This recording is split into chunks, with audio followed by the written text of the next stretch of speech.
Assalamualaikum warahmatullahi wabarakatuh. Halo teman-teman, kembali lagi di Rumah Maji, Rumah Pengetahuan dan Budaya. Nah teman-teman, sekarang kita lagi ada di Masjid Keramat Empang yang ada di Kota Bogor. Nah, di dalamnya tuh ada makam Habib Abdullah bin Muhsin Al-Atas. Yuk ikutin kita terus, kita mau ziarah, sekalian kita mau tanya-tanya gimana sih asal usul sama sejarahnya.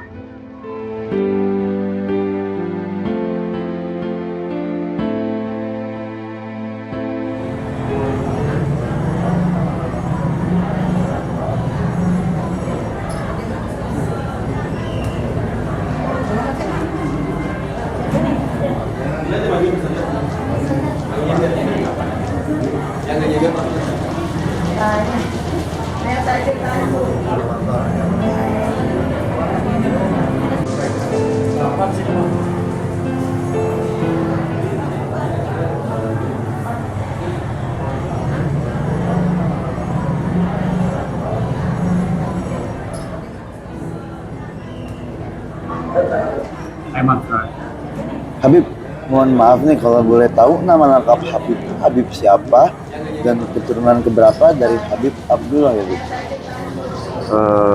Nama ana Faisal bin Abdullah bin Husain bin Abdullah bin Muhsin Al-Atas. Jadi kalau saya itu jatuhnya cicit ya, cicit dari Habib Abdullah bin Muhsin Al-Atas. Ya, cicit. Khalifahnya Walidi Abah Al Habib Abdullah bin Husain Al-Atas panggil sekarang. Nah, apa yang membuat Habib Abdullah itu memutuskan pergi ke daerah Empang untuk melakukan aktivitas dakwah, Habib? Oh, berarti Habib Abdullah bin Muhsin Al-Atas ya. Karena sebelum ke Empang beliau ke Semarang dulu. Di sana dakwah dulu di Semarang dan punya keluarga di Semarang. Setelah dari Semarang beliau ke Pekalongan berburu ke Habib Ahmad bin Thalib Al-Atas. Setelah dari Pekalongan baru ke Empang ke sini mendirikan Masjid An-Nur dan syiar agama di sini di Empang ya. Itu. Nah, kan ini kan termasuk salah satu masjid tertua yang ada di Kota Bogor ya, Habib? Iya. Ini tuh ada nggak sih bagian yang masih asli atau berapa kali direnovasi gitu, Bib? Bagian mana-mana yang masih asli gitu? Itu kayak menara ya, menara masjid itu asli dari awal itu. Itu masih asli tuh? Asli dari awal. Itu paling belum pernah direnovasi paling dicat-cat aja ya. Karena pada ngelopek gitu? Ya, karena ngelopek itu. Tapi untuk bangunan itu batanya, tanahnya itu asli gitu. Pertama kali dibangun itu udah begitu, udah bentuk menara itu. Masih asli. Menara masjid. Nah, Bib, itu kan di situ ada makam. Itu makam siapa aja ya, Bib? Ya, ini saya jelasin. Di sini ada 7 makam. Yang pertama adalah Al-Habib Abdullah bin Muhsin Al-Atas. Ini adalah buyut ya, berarti ya. Buyut saya itu langsung dari Hadramut, dari Yaman. Yang 6-nya ini, yang 5 putra-putrinya. Putranya yang paling tua Habib Muhsin, adiknya Habib Zain, Habib Husain, dan Habib Abu Bakar. 4 laki-laki putranya di makam ini. Dan 1 putrinya ada di makam ini, Sarifah Nur. 1 lagi Habib Alwi bin Muhammad Al-Haddad, murid yang paling tua dari Habib Keramat Empang, dari Habib Abdullah bin Muhsin Al-Atas. Habib Alwi bin Muhammad Al-Atas. Nah, itu jadi ada 7 makam di sini di Empang. Nah, kan di antara banyak kitab karangannya Habib Abdullah bin Muhsin Al-Atas kan ada yang namanya kitab Fathur Rabaniyah, Rabitul Atas, dan Rabitul Haddad. Itu tuh tentang apa aja ya, Bib? Tunggu. Ratib Al-Haddad? Bukan. Ratib Al-Haddad itu yang buat itu Habib Abdullah bin Al-Haddad. Haddad. Ratib Al-Atas yang buat bukan Habib Abdullah bin Muhsin, bukan. Datunya, kakeknya lagi. Habib Umar bin Abdurrahman Al-Atas. Itu kakeknya Habib Abdullah bin Muhsin yang mengarang Ratib Al-Atas. Bukan Habib Abdullah bin Muhsin, bukan. Bukan. Gitu.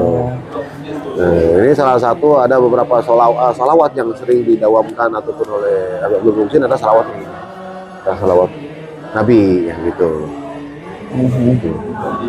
Itu kalau ratib itu bukan Oh, beda itu ya beda. berarti.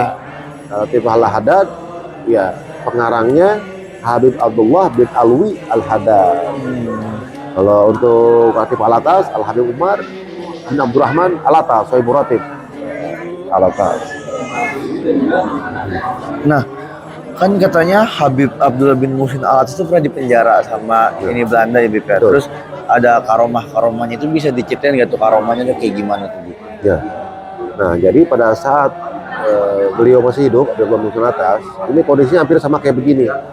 Banyak yang datang yang berziarah, ya. Ada juga yang menuntut ilmu ke beliau. Beliau juga sambil dakwah, syiar, agama. Ramai seperti ini, gitu. Pada zamannya, pada saat masih hidup. Pada saat itu kan lagi zaman Belanda. Mungkin Belanda berpikiran, ini mau ngapain ramai-ramai banyak orang? Apakah ini adalah Habib provokator untuk melawan penjajah Belanda, gitu kan? Akhirnya dibawalah ke bukan ke Belanda, di sini, di penjara di sini. Dianggap bahwa Habib Abdullah bin Muhsin adalah ngumpulin banyak orang, ya, umumnya untuk melawan Belanda. Padahal ya enggak, kesini banyak yang juga doa, banyak yang berburu. Beliau juga syiar agama Islam, gitu. Akhirnya di penjara 7 tahun. Pada saat di penjara banyak karomah-karomah yang beliau ini kan ya, beliau tunjukkan. Mungkin itu karena Allah Subhanahu Wa Taala memberikan karomah kepada beliau. Ya. Jadi Empang yang tadinya ramai pindah ramainya ke penjara.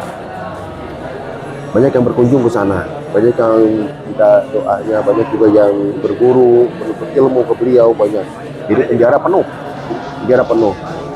Akhirnya si kepala sipir penjara juga kewalahan, gitu. Sedangkan Habib kan di Borgol, beliau itu di Borgol. Mau sholat juga susah. Tapi beliau tidak kesusahan untuk melakukan ibadah sholat. Borgolnya sama beliau dengan karomahnya beliau dilepas sendiri.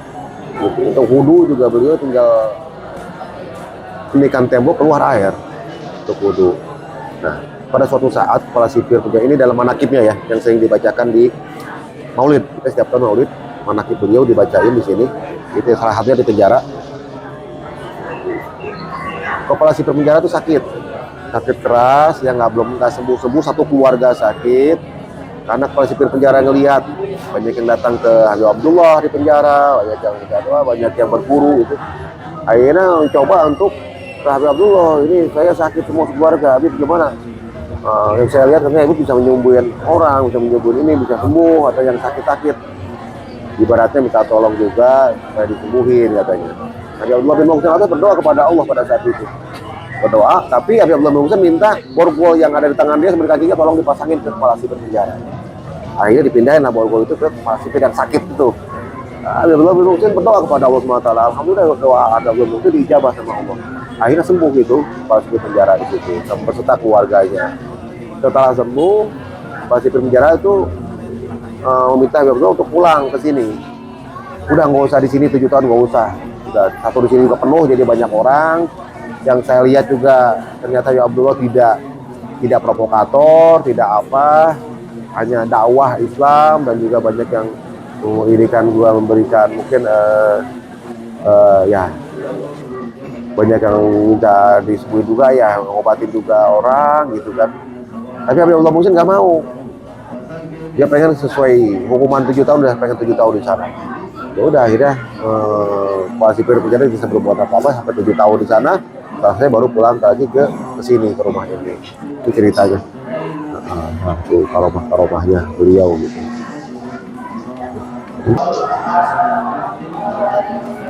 Nah, jadi seperti itu teman-teman penjelasan dari Habib Faisal tentang makam Habib Abdullah bin Muhsin Al-Atas. Semoga penjelasan tersebut dapat menambah pengetahuan teman-teman tentang situs ziarah lainnya yang ada di Jakarta, Jabodetabek, dan sekitarnya ya. Jangan lupa saksikan terus Rumah Maji, Rumah Pengetahuan dan Budaya. Dan jangan lupa like, share, komen, dan subscribe. Wassalamualaikum warahmatullahi wabarakatuh.